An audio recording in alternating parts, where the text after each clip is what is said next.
Today's market call is presented by FactSet, financial data and analytics powered by tomorrow. 11th of December, Monday, 1 p.m. Eastern. Dan, Nathan, Guy, Adami. Soon, very soon, Carter Braxton Worth will be joining us off for, I'm sure, a lot of Jet fans, what could have been as they emerged victorious yesterday at home against the Texans of Houston. I'm sure that Jet fans saying, well, if we won this game, you know what? You didn't. So too bad. Anyway, how are you, Dan, Nathan? You know, it's funny you say that, Guy. I was getting in from Washington, D.C. in the New York Penn Station, and I saw a lot of really cold, wet people in Jets gear coming back in from the game. And I was saying to myself, I didn't even know what the score was. And I was like, I feel so sorry for those people. They jackassed it out to the Meadowlands, right? They got all wet. And they had to see the Jets lose. But then I looked on the ESPN app and I saw that they won. And I heard that your boy Zach had a great game, you know? So what could have been this year, Guy? What could have been with that defense? Well, unfortunately, we will never know. But what we're going to try to ascertain is what could be in terms of the markets. And Carter's going to join us. But we'll look at the rundown because you know what? That's what we do. I love crystal balls. I'll tell you a funny story about that someday. It sort of mirrors steel balls in terms of, you know, those types of things. But Wall Street's crystal ball, I'm not going to say the first one, but versus the market. And, of course, Carter's going to take a look at some consumer charts. And you might have a trade sort of buried in there someplace as well. I think I do. I think I have an options trade. Actually, a really interesting way to play it. And one of the things we spent a lot of time talking about volatility across different risk assets. And, you know, when you think about the options market, you think about a 13 VIX and you think about really, you know, ways in which to express views, at least in the stock market or in index ETFs or sector ETFs, they look pretty cheap. Now that can also be a trap sometimes, Guy, as you know, especially when you see lots of other things moving around pretty aggressively. Sometimes you just get churned to death owning premium in the options market as it relates to equities. But I think we got something. I think we got something on Carter's XLP, consumer staples. So we're going to hit that pretty quickly. Let's think about, you know, I can't wait to hear your story about crystal balls. But this is, you know, the season where all the strategists, and we've had plenty of strategists over the last couple weeks introducing their targets on the tape podcast with Lori Calvasina. That was a great conversation. I really enjoyed that on Friday's drop of On the Tape. And we had Mike Wilson from 2 weeks ago, which was excellent. And they were on different sides of that. But Guy, you see all these targets. You see that not too many of them are below. JP Morgan, Marko Klanovic and his crew and their CEO, they seem to be bearish on the economy. They see bearish on the rate environment. They see bearish on the growth environment. But a lot of those other ones up above where this market is trading, and a lot of them up above the Jan 2022 highs, they seem like they're implying a no landing scenario where it's just off to the races. We are in the next leg of a multi-leg bull market, Guy Adami. Sort of appears that way. And yeah, it's for me, you know, what I take from this is both JP Morgan, Marko Klanovic, who's been on our show dozens of times, Fast Money, that is. We should probably have him on the podcast. You definitely should. You know, he's remained. And by the way, I know you know this, but it's important. This is not a perma anybody. You know, if he's bullish, he's very outspoken about it. And if he's bearish, he is as well. And he's been on both sides of that equation over the last few years. But he has been over the last, 6 to 8 months, I guess, sort of in that camp that things may appear one way through the prism of the S&P, but there's a much different picture in terms of what he's seeing. And obviously Morgan Stanley with Mike Wilson, who's dug in his heels, and I think correctly so. We had him on our podcast a couple weeks ago. You know, he talked about what we're seeing now is typical of what you see late cycle. So I look at that. The flip side of the coin, Ed Yardeni, who's also does amazing work. I think he's high on the street. And obviously Tom Lee's in there as well. So the question is, can they all be right? Can we see a move lower first and then subsequently get to those north of 5,000 levels by the end of 2024? And that's a potential outcome as well. So I don't think anybody thinks there's a straight line, but I think there is some division out there in terms of the analyst community. Yeah, and so it's interesting. We're talking about the S&P 500. We know the top 10 stocks make up 30% of the weight of that. And Guy, you know, as we were preparing for this program, we got an email from Doug Casp, our good friend Peter Bookvar for Bleakley Advisors, was also copied on that. They're looking at some of the same stuff that we're doing in the concentration. Let's throw up the QQQ chart for a second here, though, because Bespoke was out this morning on a text. And when you see a day like this where the S&P, guys, up, it was up 50 bips, I think, earlier today. It's up 25 bips today. But look at this. Let's flash over to that Mag 7. I know you don't like to say it. Just so you know, when they were calling it the Magnificent Seven, I think on air on Fast Money, and I give Mel Lee a lot of credit. I think she even said it on the air. I don't like calling that. The assumption that they're all magnificent. You know what I mean? I like that in a very, specific way. She didn't like using that. So I said, let's call them Mag. So we've been calling them Mag 7 since. I think it's caught on a little bit. But you just listen, you see that far column, that's the market cap. Why is that? Well, because it makes 30% of the S&P 500 or so. It makes 50% of the NASDAQ 100. To see all those stocks, guy, down that much and have the market be able to go higher, what does that speak to? And this is what Doug was hitting us about, and Peter, whatever. Just passive rotations, all like. I get it. A lot of folks think that's really bullish. They think that's really great. But my comment back to the gents, and we had a nice conversation back and forth, was that if they have a fundamental reason to sell in the not so distant future, get out of this year-end bullshit, get out of the rotation. You know what I mean? Like this, if there's a fundamental reason to sell, watch out. There's a game of musical. I mean, it's clearly musical chairs. And, we had a similar day, I think, last week, although, yeah, probably the same type of magnitude of the sell-offs of these names. And the S&P was probably, again, where it is now, virtually unchanged or slightly higher. And if you told me last night, you know what, guy, Apple's going to be down 2%-ish, Meta, Facebook, all these names anywhere from 1.5% to 2%. What do you think about the S&P, given that run up on Friday and all thing? Again, 50 handles lower. I don't think that would have been a ridiculous comment. Yet here we are. I think last I looked, I think we're up 10 handles in the S&P. So I get there's that old thing from the movie Wall Street, enjoy it while it lasts, because it never does. And the more I see things like this, and this is not just me being dogmatic, the more concerned I get, because I do think people are not paying attention to some of the things that are really going on out there. Well, it's funny, guy. You left out one word of that quote. I know you're paraphrasing it. It said, enjoy it while it lasts, kid, because it never does, right? So you're kind of at that age where you can start calling most people on the street kid, right? And feel like you have that sort of, and this was interesting because, Peter pointed us to a video in that email exchange with Doug, the collapse of the unipolar world with Felix Zoloff, okay? Not your boy, Johnny Olaf, okay? And I know that's what really comes to mind. Johnny Ola, no F at the end of sorry. I'm sorry. Okay. That was such a rookie move, but I just wanted to do that for a second. But this was from Malden's Economics. We'll put this in the show notes a little bit. And so you said immediately, you said, oh, Felix, ex UBS portfolio, I think strategist, that sort of thing. You said he's a legend. You've known his work.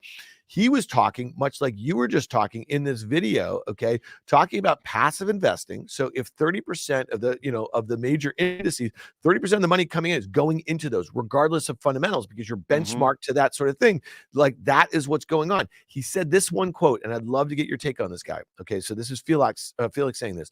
When you think of if you were indexing to global equities, 70% is US. 70%. So if you were sitting over there in Europe or Asia or somewhere in the developed world and you're allocating money from that place to the global equity indices, 70% of it is going into the US. And think of it, 30% of that is going into these 7 stocks. So does that create some sort of potential passive investing like disaster in the not so distant future if stuff goes haywire? Yeah, and I know that that's a rhetorical question, but the short answer is yes. And, it's fascinating to me that when things are going, it's a crowded short position. You hear that all the time, crowded short position. But this is clearly a textbook crowded position in a handful to a dozen or so names that people seemingly think it's fine because the fundamentals back it up.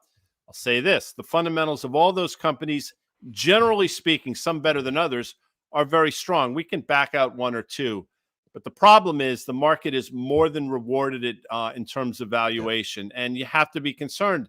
And something I've said, and we've seen glimpses of it, but when passive trading becomes active, it's never active going higher. It's active because something happened and everybody's trying to run for that exit door. So right now, obviously, those have been the beneficiary of this passive investing phenomenon that's going on for the last 5, 6, 7 or so years, where news doesn't matter. Money just flows in regardless. But there are some deep-rooted concerns associated with that. It doesn't last forever.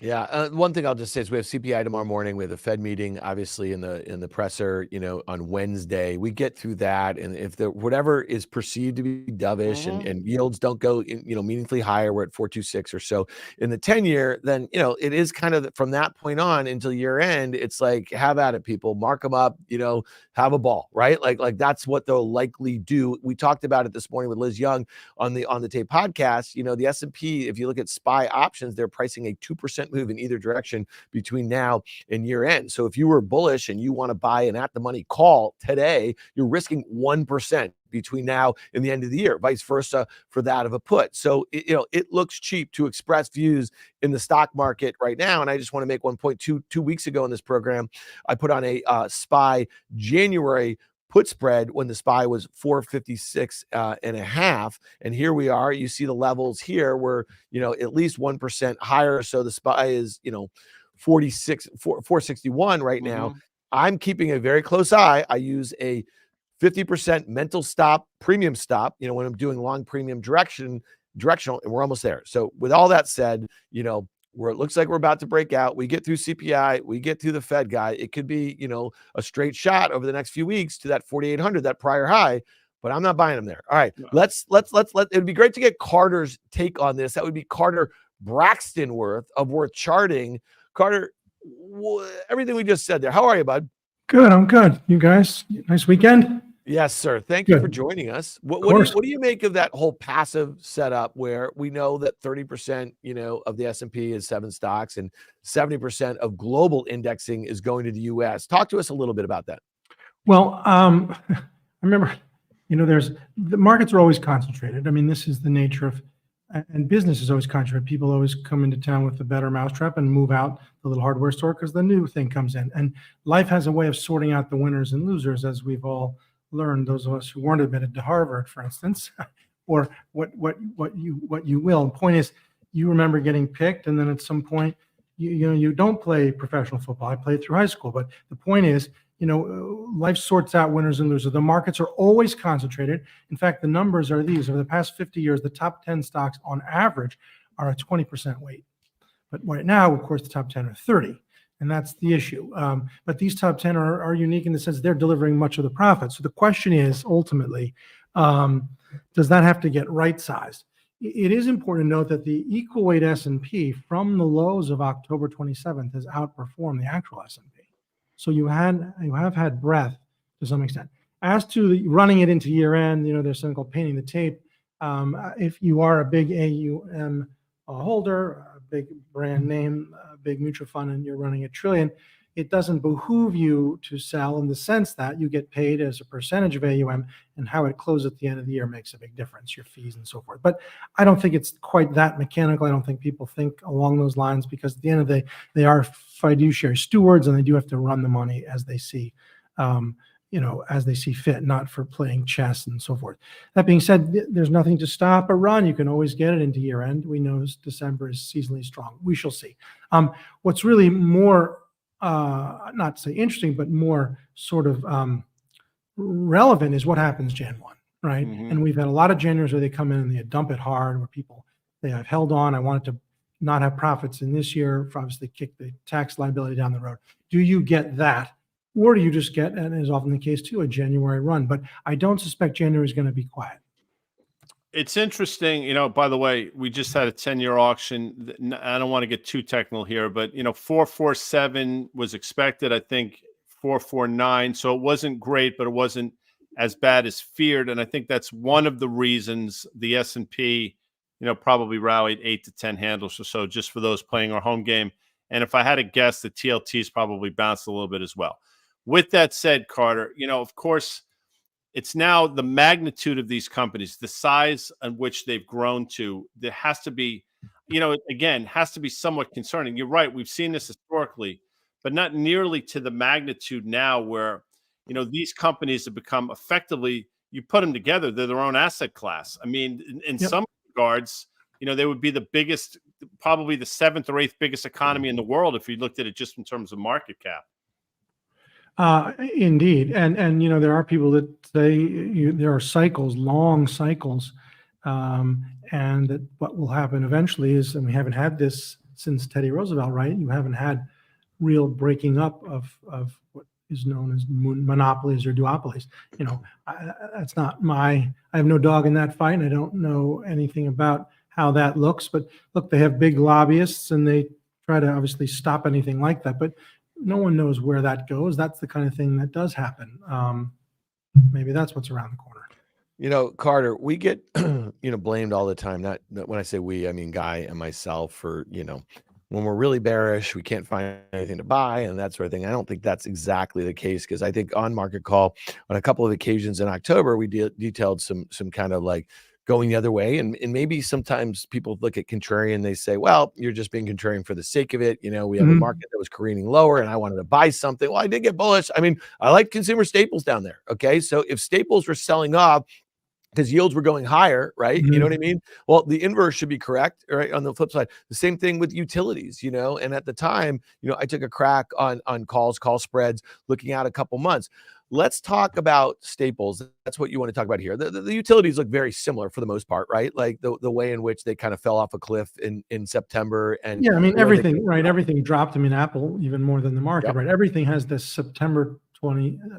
July 27 peak, October 27 low. And everything is rallied. But things that were strong have rallied to yet new highs, right, above the levels from which they sold off, whereas staples actually made new lows, went below their October lows of a year ago, the market lows, and then have recovered. And it's always a, quote, expensive area of the market with low growth. It's a safe haven. We know this. That's what they're traditional. And remember, healthcare didn't exist 150 years. That was bite on the stick while we saw your leg off in the middle of the Civil War. There was no medicine. There were snake oil salesmen. The truly defensive thing is I learned that phrase from my teacher mentor: soap and cereal. We have biscuit companies and soup companies. They're almost 200 and 300 years old. This is the ultimate defense, more so than healthcare. But the group, and we can look at some charts now if you want, the group has had a big move. That's a 10% move. And if you see that, now one could say you made those lines. First of all, I didn't make them. They kind of fit that way, but my eye sees a break here, a give back. And if we look at that same drawing, this is the XLP. Look at it over. The key here is we know that all stocks made a low a year ago plus in October, but think of the stock market's well off that October lows, and the staples went down and breached that low. Let's do another iteration. Look how well defined these tops are. You could put another one in there. The point is, with the exception of that spurt to slight new high in March of 22, we've basically been capped. Let's pull it back a little further. Let's pull it back a little further. Let's put in 150 moving average. I mean, this has all the elements of a gradual stall, a bullish to bearish reversal. Another iteration would be this, just a big old topping out, stalling, struggling. And then where to? Put a line in. I think we can go back to those lows. Another line. We can consider that. But here's the thing that really is interesting. On this rally, and it's a substantial rally, what is the relative performance? Take a look. We're about to crack to new lows. In fact, we did put a line in here. We broke to new 52-week relative. So despite that effort, that huge move on the part of staples, we're still underperforming. And not only is that now a 2-year relative low, it is a 5-year relative low. In fact, last chart, it is a 23-year relative low. Now, one might expect that, of course, because staples will underperform a market if the market's at near all-time highs. But this is not interesting. I would say that it's an area to be easily underweight would be my judgment.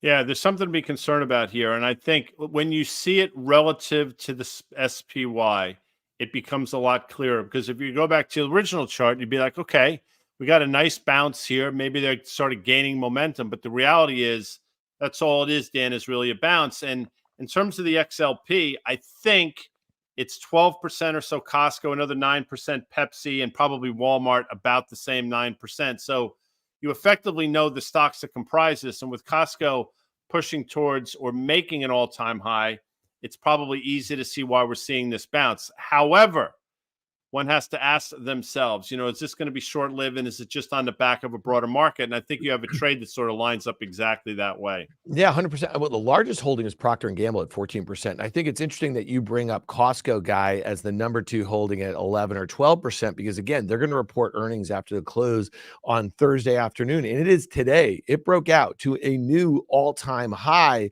You know what? Look at that thing. And so I know, Carter, you're going to take a look at that in a second. I think actually playing the XLP, you know, as a fade of Costco makes a lot of sense. And especially because, Carter, I'm sure you would say that the Procter and a lot of those other really core consumer staples charts look very similar to that of the XLP, despite the fact that Costco is the number 2 holding. So I immediately want to go look at the options market. I want to look at implied volatility in the XLP ETF. Now, ETFs, you know, sector ETFs will always have smaller readings or lower readings involved than individual securities. So, you know, you don't want to get too caught up in that. But I look at it and I say to myself, they look dollar cheap and they look vol cheap. I'm going to look at January expiration. I want to look basically lower, as Carter detailed in his charts and as Guy just kind of discussed with some of the components. And I want to define my risk. So today, when the XLP was trading around 70.65, I could look at January expiration and I could buy one of the January 70 puts at about 75 cents. It's about 1%, people, of the underlying ETF price. I have a little more than a month for that to kind of play out here. My break even is down at 69.25. That's down about 2%. So I kind of really like the risk reward of this trade idea. I think it lines up pretty well with Carter's charts. If you're looking for a play back towards that uptrend that's been in place for a couple of years, and really, you know, again, you know, I'm going to use a mental stop about 50% of the premium. So if for any reason, you know, the ETF just goes sideways or it starts to work a little bit higher, if this thing gets to about 35, 40 cents, I'm going to cut the losses here and move on. But I just think a lot of things are lining up right now, especially with maybe what's going on with yields. If yields were to kind of work their way back towards 4.5 in the 10-year, I think you're going to see folks who bought the XLP or bought some of these consumer staples, I think they're going to move out of them over the next few weeks. And then the last point I'll just make is that if Costco, which is up on this massive rip, for any reason disappoints, you know what I mean? And there's a whole host of reasons why investors might look to exit that trade here. I think that'll benefit the XLP too. Guy, thoughts? Yeah, quickly before Carter jumps in, I'm sorry to mention Procter, but yes, that's obviously the largest component. But pull up a Procter and Gamble chart if we could, Jacob or Steven, over the last 3 or 4 years, and you'll see that this is a stock that made its all-time high. I want to say December of 2021 or January of 2022, like many stocks, by the way. But since then, it's been sideways, and you have these series of sort of highs here. Now, Carter might say a pair of twos, but we're right at the moving average. I don't think it's traded particularly well on a broader market that clearly has. So if you were to get that sort of blow off top in Costco, which is possible, and it's continued what I think to be rollover, Carter, in Procter and Gamble, I think this trade works very well. Yeah, the big heavy ones, with the exception of Costco, are well, just that. They're heavy and they act poorly. One thing to point out, I mean, the sector overall has 38 stocks in it, right? And the total market cap is 2.78 trillion, exactly the same as Microsoft, literally. And of course, the only other interesting thing is Walmart's the biggest by market cap by far, meaningfully bigger than Procter. But its weight is only 9% versus Procter at 14% for the obvious reason, because almost 45% of the float is controlled by the Waltons, so it doesn't get the same weighting in the ETF. Yeah, let's look at the breakout. You know, in a traditional sense, if we might have a chart here, one would consider this sort of a breakaway gap. There are continuation gaps, there are exhaustion gaps, there are quite a few ways to interpret. But this is a long-term chart, and it's an important move above a former high. But if we look at the here and now chart instead of this longer term weekly chart, look at the daily. The question is, does it really take off here and not look back? Or quite often you get a breakout and then you check back to the level from which you broke out and you fill the gap. And that's my hunch. I would also point out, and you could probably look this up, you guys there, that the analysts, I mean, Costco is a love stock. They're basically, they have a price target. You're talking about some 50, 60 analysts. Their 12-month price target on Wall Street is below where the stock is trading. So you have a lot of very smart people with MBAs and CFAs who study Kroger's and Costco and consumer income trend, disposable income, and average hourly earnings, and they can study inflation, and they study the cost of flour, et cetera, and labor. And collectively, this group of 45 men and women believe that Costco is worth $609 12 months hence. The stock is trading at $624. Yeah. This is ever thus. It's a very hard game. But by all accounts, I don't think you chase this breakout. I think you fade it. So Carter, real quickly, you have one more chart. You have this trend channel that shows it from earlier this year. All right. So just for our viewer here, so let's toggle back and forth between these two, right? So if you were had a bullish mindset, all right, let's stay here for 1 second. Let's stay at the breakout one, right? And if you looked at that prior high and you looked at the sell-off that we had, in 2022 off of that then all-time high, you look at the level where we are. Let's go back right there. You say to yourself, listen, man, that is epic, right? It took this long time to kind of, after that steep decline, to grind back there, make a series of higher highs, and now we're above that. It's establishing a new range. Now, let's go to the other one here, right? And if I look at this and I say everything that we just had to say, if I said this is a company that is expected to grow, let's say earnings like high single digits, sales mid-single digits, trades at 40 times, okay, double the multiple of Walmart, all right, like you said. And I'd say, I look at that channel and I said they have an earnings event coming up, and we know that they got a few percent of their revenue is recurring in that membership fees and the like, and maybe they're benefiting a little bit from inflation coming in, or I don't know, whatever stupid fundamental narrative that you want to come up with. But then I look at that chart and I say to myself, that's really extended. How do you? It's both. I mean, that's just the thing, right? Yeah. To your point about it is trading at 42 times. That is at or near a record. It's given a major premium in terms of the multiple because of it's almost like a SaaS multiple, right? Yeah. It's that recurring membership fee. But is the gap, the thing about the gap is news related. There's an upgrade today, as if I'm not mistaken. And so then you're saying we have earnings. I wasn't aware, but that's coming up in the next couple of days. Thursday. So the question is, can you follow on from that? Or has this cannibalized the prospective gains associated with a good earnings report? Put it this way, let's say it gaps again on a good earnings report. Then not only would I fade it, I'd just go outright max short. Yeah. These are not cheap stocks, though. I mean, historically, they've been expensive, but they're even rich to their historical selves. And you throw Procter & Gamble in that mix, it's never been a cheap stock. And you're talking about a stock with not great earnings growth and not great revenue growth and not an indictment.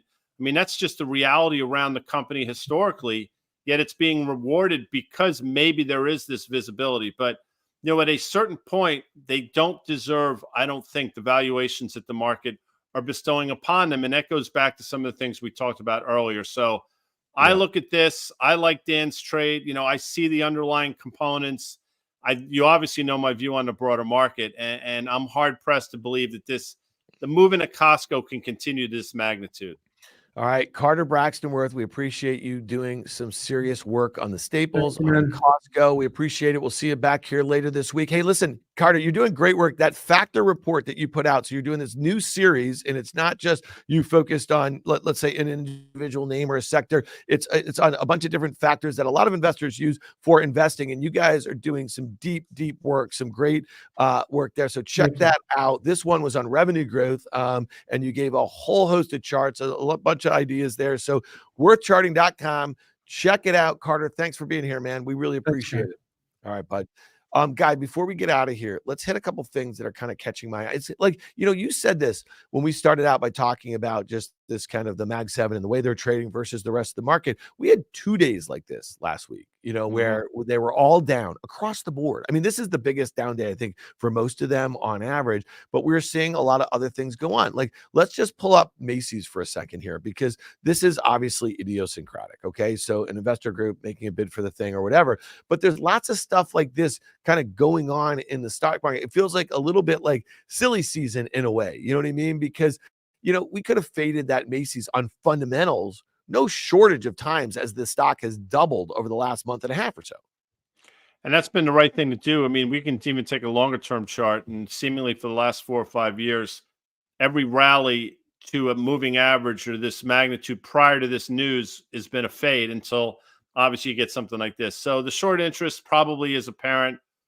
People getting smoked, I get it. But Macy's, to your point, is Macy's specific and very idiosyncratic. I don't think it speaks to anything but the perceived opportunity and taking Macy's private, whatever alchemy they'll do to it, then spinning it out in a different way, number one. But, I think your point is well taken. And, we're at the time of year where you start to see some sort of, I guess, interesting stuff.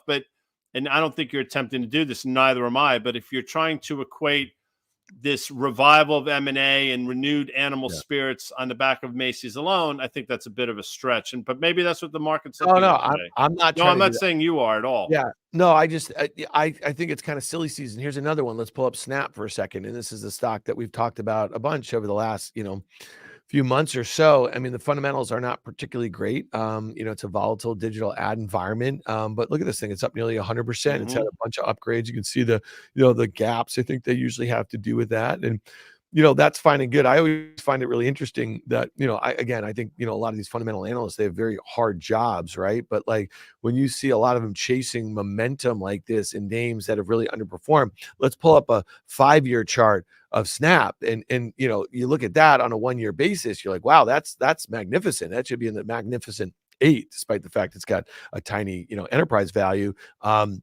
Look at that. I mean, it's just literally coming off the mat. So if there was any real fundamental reason to buy this stock and it could grow into a valuation, you could double again from here. I'm not saying to chase it here by any means, but I just think, again, a little bit of silly season. Last thing I want to hit you on, I want to get your take on this. Eli Lilly. Okay. So they have benefited this year. I think the stock, was trading what I'm looking at my FactSet machine, maybe 315 guy in March. Okay. It topped out at 630 or something like that. So it was up 100% at its highs. Now it's been grinding a little bit here. It's sitting right on that uptrend. You see that 200-day moving average all the way down there at 520. Trades very expensive for a pharma company, but they have been obviously at the forefront of this GLP-1 revolution. A lot of investors think that this is something that is going to continue to be a massive, massive mega trend. Them and Novo Nordisk, who make the other two of these that are on the market right now for obesity and for pre-diabetic stuff, they had $1 trillion in combined market cap. Okay. So that all happened, the doubling of that over the course of this year. Is the stock today acting this way? I'm sure we could find a couple headlines. Would you lump this into the Mag7 megatrend sort of thing? AI is driving tech stocks. This has got its own theme. Are we seeing rotation here similarly the way we're seeing it in tech? Yeah, there was a headline that came out about, I guess, and we can probably put it in the show notes, but when people get off the drug, the propensity to put the weight back on, maybe that scared some people. Valuation has been a concern, but in the absence of bad news, nobody cares about valuation. And then you get a headline that scares people, and the first thing they'll say is, well, it's expensive, sell first, ask questions later.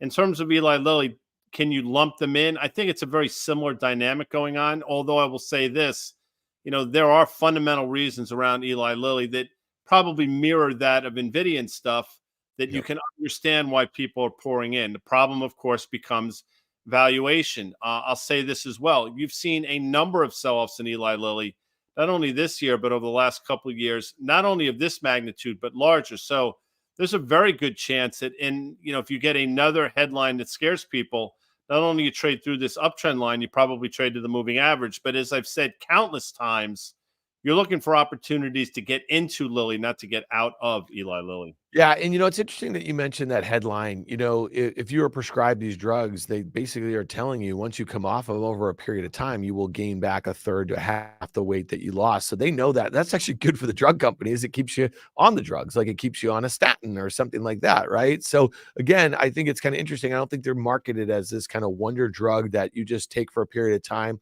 lose 15 or 20% of your body weight, and then it stays off. So it's interesting sometimes what investors use as an excuse to kind of hit the sell button. Like when you have gains like this in an individual name or so, it gets harder and harder, right? The longer you own it for that story to stick with that story. And sometimes, you know what I'm talking about.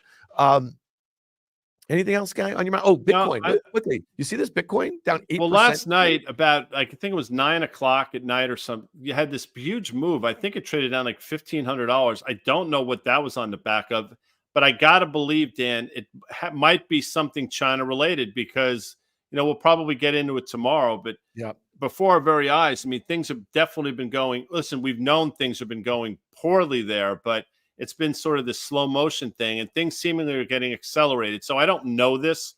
I'm trying to come to a conclusion or, get an answer based on what we're seeing in Bitcoin. But I got to believe this is somehow China related. Well, you use that term blow off top. I mean, if that was ever what do you say? What kind of star would that make, Guy, if we were Well, you having know another what? I mean, cap? potentially. I mean, you can have one of these doji star formations. And that, again, seemingly happened.